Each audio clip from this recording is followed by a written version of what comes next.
Okay, people, I gotta be honest with you. For about a month or so now, I have been dying. Oh my wa mo shinderu. To talk to you guys about this series. Like, it was about a month ago again, where one of you guys left a comment and was like, yo, Fornev, I know you're never in a million years going to read this one, but I wanted to give you a recommendation. There's a series that's in the same magazine as Attack on Titan, Besatsu Shonen magazine. It's a great story. It might be next up. And I'm like, alright, they say Fornev don't check the comments. Fornev don't take recommendations serious. Bet. Right then and there, I read the first chapter and I was like, screw this guy. Screw this guy, because now this is how I'm spending the rest of my night. Juujika no Rokunin, which I have no idea what that translates to, but boy, if you want, pause this video and go read it. Like, there you go. Like, that would be the brief of it, because it is a thriller. It is a psychological suspense. It is very extremely dark, to say the freaking least, regarding this manga. It is dark. It is dark. It is dark. And by the way, regarding it being in the same magazine as Attack on Titan, there's a little bit of a discrepancy, because I've seen a couple of places that say it's in Besatsu magazine, again, same magazine as Attack on Titan, but then I've seen a couple of other places that say it's in like Weekly Pocket or something like that, and somewhere along the way, around like chapter 8 or 9, the manga stopped being like monthly. The way the chapters were released were like big monthly chapters, and then like there's like 2 weekly chapters. It's really bizarre how they're releasing it, but I'm loving it. As of the recording of this video, there's 14 chapters of this story, and boy, yeah. I say we gonna do what we do, no matter how you move, make your move. That's how it be though. So the main character, Uruma, he goes to school at this particular point in the story. In the beginning, he's a little kid, goes to school, and there's these 5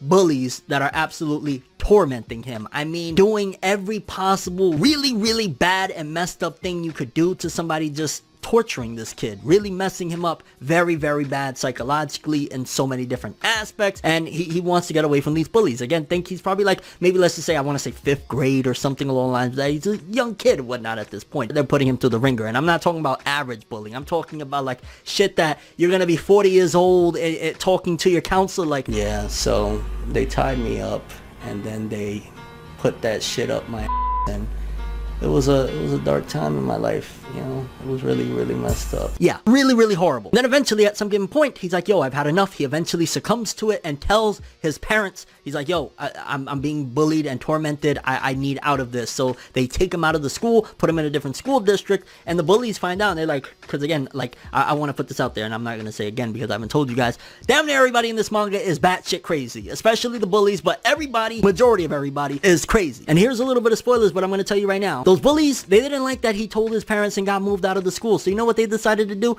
Well, you know what? We're going to have a car accident. We're going to make a car accident for his parents, have his parents killed, and they do just that, have his parents killed, and his brother become a vegetable. And I'm just like, all this to bully and torment somebody? Really? Like, wow. These 5 dudes, you know what they say, the devil sneaks in 5? Yeah, these are the 5 that he snuck in. But before all of that, there was a little bit of a foreshadowing that he had a grandfather, I want to say it was from his father's side, that they always told him, don't go to your grandfather, don't be around your grandfather. I think he was walking by and he had happened to see his grandfather on the street, and his mother was like, oh my god, are you okay? Don't be around your grandfather. After those events happen and he's basically orphaned because his parents are dead and his brother's a vegetable, and his little brother at that, he goes to live with that grandfather. And that grandfather, if you've ever seen the Showtime series Dexter, kind of like that, just a lot older. Again, he's a really old man. He's a grandfather. And yeah, he's a psychopath. And Uzuma wants revenge against these kids that have tormented him and destroyed him mentally, his life, and everything above. So he's like, I bet I'm going to teach you the way. And a couple of years pass of basically this grandfather training his grandson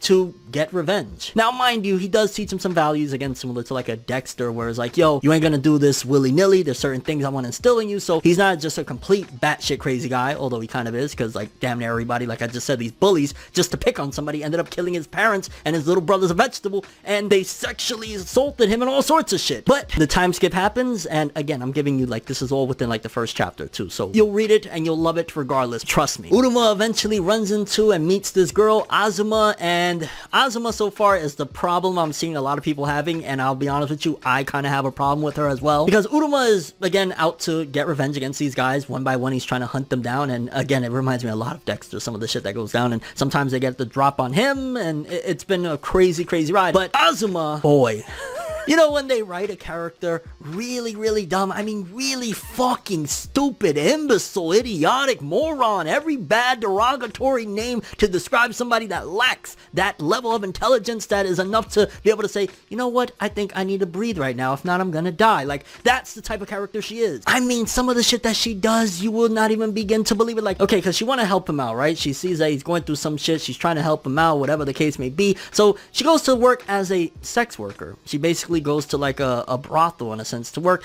and then she gets surprised. You ready for this? What she gets surprised about? That dudes want to her. She gets surprised about that after going to work at a brothel. I'm just like, what? The countless times, and again, you'll read it, you'll understand, and it's funny at the same time because it's like this really epic, and I mean epic story of just like thrills and twists and turns all around with this moron in the midst of all of this. But then again, I'll be honest with you, and this is theory time, by the way. This has not been confirmed by any facet of it, and honestly, this is me being Inspector Gadget looking at the story. I think there's more to it than that with her. I'm just saying, like, she's too fucking stupid to exist, and just that's her character. But then again, you never know. And so far, I mean, from the art, some of the characters, it feels like I'm reading a horror story, which it kind of is a horror story. Like, some of the character designs, like there's this big dude that he basically wants to bang her. He's like this giant dude that was sent by one of the bullies, and he basically is so disturbed that he wants to force her to say that it's consensual in order for him to feel good. Like, it's really psychologically fucked up, this whole story. The bullies are insane, crazy, and shit like that. They're tricking, like, it is just Juujika no Rokunin. I promise you.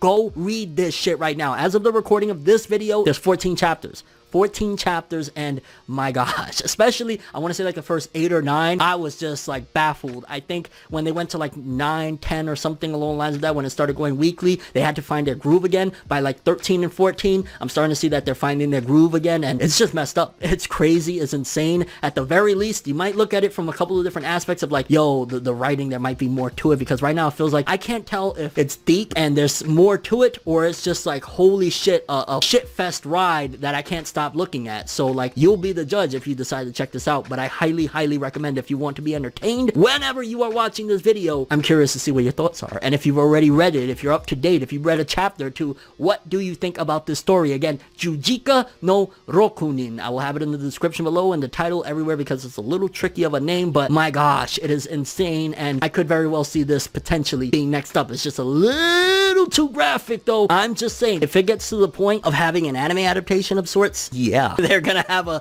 tough time, because a lot of sexual aspects, a lot of like aspects of words that I don't even want to say in this video, because one, I don't want to get demonetized, two, I don't like talking about some of this gratuitous ass shit. It's really fucked up. But yeah, did I sell ya on checking this out? Again, main character, really dope shit. Uruma, I like him. I think he's a cool character. He's been through some shit already. These bullies are fucking crazy. Uruma's kind of crazy. That girl is such a fucking bimbo. She makes the bimbos of bimbos look smart. And then also Uruma's grandfather, like, who knows, maybe Uruma's grandfather, like, so many crazy theories I have. What if Uruma's grandfather is the one that set all this up? Again, this is all just me very early on speculating. This is no spoilers of shit like that, aside from what I told you that mainly happens in the first chapter, like Juujika no Rokunin. Obviously, I'm very excited. I've been dying to talk to you guys about this for like a month or so now. I just hadn't had time till now. But that is all I have for this one. Thanks for watching. Hope you enjoyed. If you liked anything I had to say or enjoyed the video, drop me a like. I'd greatly appreciate it. And if you want more from me, make sure to subscribe. Follow me on Twitter, Instagram. Hit that bell to get all notifications. And if you want to follow any of my other social media, links in the description below. I'm ForneverWorld, and as always, people, have an awesome day. And remember the golden rule: anime and manga for life, boy. Have an awesome day. Peace in, and do yourself a favor and read Juujika no Rokunin. Even if you read a couple of chapters, if it's not for you, fair enough, but I think you're going to be pleasantly surprised at what an insane, batshit crazy story this one is. Like, maybe I should tell you not to read it. I don't know. It's one of those. Have an awesome one, people. It's nights like this, and times like this, that I can give another hint.